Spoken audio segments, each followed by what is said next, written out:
കേരള രാഷ്ട്രീയത്തിന്റെ ഗതിമാറ്റി എഴുതിയ മണ്ണ്, ചരിത്രത്താളുകൾ ഇടം പിടിച്ച പോരാട്ടങ്ങൾക്ക് സാക്ഷ്യം വഹിച്ച മണ്ഡലം.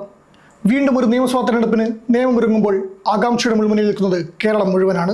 രാജ്യം ഉറ്റുനോക്കുന്ന ഏറ്റവും വലിയ രാഷ്ട്രീയ പോരാട്ടത്തിന് കളമൊരുങ്ങുകയാണ്. നിയമസഭാ തെരഞ്ഞെടുപ്പിന് മാസങ്ങൾ ബാക്കി നിൽക്കെ നിയമം വീണ്ടും വാർത്തകളിൽ നിറയുന്നു. BJP തങ്ങളുടെ അക്കൗണ്ട് തുറന്ന ഏക മണ്ഡലം, ആ അക്കൗണ്ട് പൂട്ടിച്ച ഇടതുപക്ഷം. ഇത്തവണ പോരാട്ടം സംസ്ഥാന രാഷ്ട്രീയത്തിലെ അധികായന്മാർ തമ്മിലാണ്. ഇവിടെ ഈ മണ്ണിൽ സംഘപരിവാർ രാഷ്ട്രീയവുമായി എത്തിയവരെ മടക്കി അയച്ച് ജനഹൃദയങ്ങളിൽ ചെങ്കൊടി നാട്ടി നിയമത്തിന് ജനപ്രതിനിധിയായ ഒരാളുണ്ട്. തലസ്ഥാനത്തിന് സ്വന്തം ശിവൻകുട്ടി അണ്ണൻ. നിയമത്ത് BJPയുടെ അക്കൗണ്ട് പൂട്ടിച്ചിട്ടുണ്ട്. ഇനി ആരും തുറക്കാൻ നോക്കണമെന്ന് പ്രഖ്യാപിച്ച നേതാവ് നിയമം വീണ്ടും ചുവക്കും എന്ന് ആത്മവിശ്വാസത്തോടെ ശിവൻകുട്ടി പറയുമ്പോൾ സഖാക്കൾ ആത്മവിശ്വാസത്തിലാണ്. എന്നാൽ ആ വെല്ലുവിളികൾ ഏറ്റെടുക്കാൻ ധൈര്യമുള്ളൊരു നേതാവ് നിയമത്തേക്ക് വീണ്ടും എത്തുകയാണ്. രാജീവ് ചന്ദ്രശേഖർ എന്ന BJP പ്രസിഡന്റ്. കൈവിട്ടുപോയ മണ്ണ് തിരിച്ചുപിടിക്കാൻ, നിയമത്തിന്റെ വികസന സ്വപ്നങ്ങൾക്ക് ഇരട്ട എഞ്ചിൻ ചിറകു നൽകാൻ അദ്ദേഹം എത്തുമ്പോൾ നിയമം ആർക്കൊപ്പം നിൽക്കുമെന്ന് പ്രവചിക്കാനാവില്ല. BJP സംസ്ഥാന അധ്യക്ഷൻ രാജീവ് ചന്ദ്രശേഖർ നേരിട്ട് കളത്തിലിറങ്ങുന്നു എന്നതാണ് ഈ തെരഞ്ഞെടുപ്പിലെ ഏറ്റവും വലിയ പ്രത്യേകത. 2016 O രാജഗോപാലിലൂടെ BJP തുറന്ന അക്കൗണ്ട് 2021 നഷ്ടമായത് BJPയെ സംബന്ധിച്ച് വലിയ തിരിച്ചടിയായിരുന്നു. എന്നാൽ ഇത്തവണ രാജീവ് ചന്ദ്രശേഖറിനെ കളത്തിലിറക്കുന്നതിലൂടെ പാർട്ടിക്കുള്ളിലെ ഗ്രൂപ്പ് പോരുകൾ അവസാനിപ്പിക്കാനും വോട്ടർമാർക്ക് പുതിയൊരു വികസന മാതൃക മുന്നോട്ട് വെക്കാനുമാണ് BJP ലക്ഷ്യമിടുന്നത്. ലോക്സഭാ തെരഞ്ഞെടുപ്പിൽ ശശി തരൂരിനെതിരെ കാഴ്ചവെച്ച ശക്തമായ മുന്നേറ്റം രാജീവ് ചന്ദ്രശേഖറിന് ആത്മവിശ്വാസം നൽകുന്നു. മറുഭാഗത്ത് നേമത്ത് BJPയുടെ അക്കൗണ്ട് പൊട്ടിച്ച സിറ്റിംഗ് MLAയും വിദ്യാഭ്യാസ മന്ത്രിയുമായ V ശിവൻകുട്ടി തന്നെ കളത്തിലിറങ്ങാനാണ് സാധ്യത. നേമത്തിന് BJP അക്കൗണ്ട് തുറക്കില്ലെന്ന ആത്മവിശ്വാസത്തിലാണ് അദ്ദേഹം.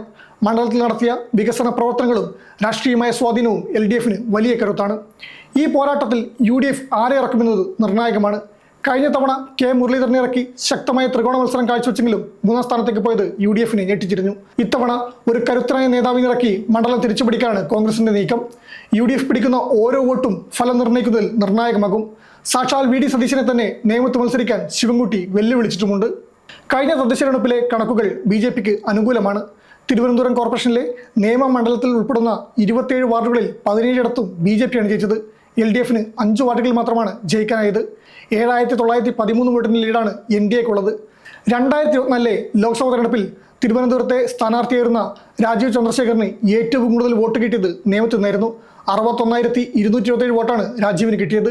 UDFന് 39,101 വോട്ടും LDFന് 33,322 വോട്ടും കിട്ടി.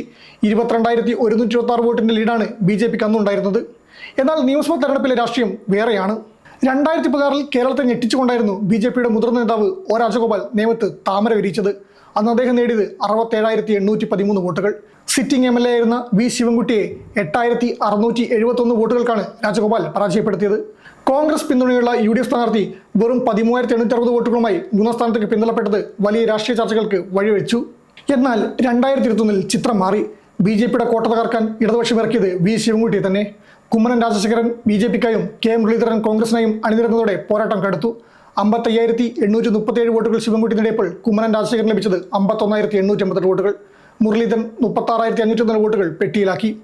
വെറും 3,949 വോട്ടുകളുടെ ഭൂരിപക്ഷത്തിൽ ശിവൻകുട്ടി നിയമം തിരിച്ചുപിടിച്ചു. BJPയുടെ വോട്ട് വിഹിതത്തിൽ 12% കുറവുണ്ടായപ്പോൾ UDF വോട്ടുകൾ ഗണ്യമായി വർദ്ധിച്ചത് BJPക്ക് തിരിച്ചടിയായി. പിടിച്ചെടുത്ത കോട്ട കാക്കുക എന്നത് LDFന് അഭിമാന പ്രശ്നമാണ്. ശിവൻകുട്ടിക്ക് മണ്ഡലത്തിലുള്ള വ്യക്തിബന്ധങ്ങളും വികസനവും തുണയ്ക്കുമെന്നാണ് LDF കണക്കൂട്ടൽ. കഴിഞ്ഞ തവണ K മുരളീധരൻ നേടിയ 36,000-ൽ പരം വോട്ടുകൾ ഇത്തവണ ആർക്ക് പോകും എന്നതിനെ ആശ്രയിച്ചിരിക്കും നേമത്തെ വിധി. കണക്കുകൾ അവസാനിക്കുന്നില്ല, പോരാട്ടം തുടങ്ങുന്നതേ ഉള്ളൂ. രാജീവ് ചന്ദ്രശേഖർ താമര വിരിക്കുമോ അതോ ശിവൻകുട്ടിയാണ് നിയമം ചുവപ്പിക്കുമോ? 2026 നിയമം പോരാട്ടം ചരിത്രമാകും. വിധി ജനങ്ങളുടേതാണ്. ആവേശത്തിന് കുറവില്ലാത്ത വാശിയേറിയ ഈ പോരാട്ടത്തിനൊടുവിൽ നിയമത്തിന്റെ സിംഹാസനത്തിൽ ആരിയിരിക്കും? കേരളം കാത്തിരിക്കുന്നു. സമയം മലയാളം വാർത്തകൾ ഇനി ടൈംസ് ഓഫ് ഇന്ത്യ സൂപ്പർ ആപ്പിലും. ഇതിനായി പ്ലേ സ്റ്റോറിൽ നിന്നോ ആപ്പ് സ്റ്റോറിൽ നിന്നോ times of India app install ചെയ്യൂ. മലയാളം ഭാഷ തിരഞ്ഞെടുക്കൂ. വാർത്തകൾ ആസ്വദിക്കാം. എല്ലാം ഇനി സമയത്തിൽ.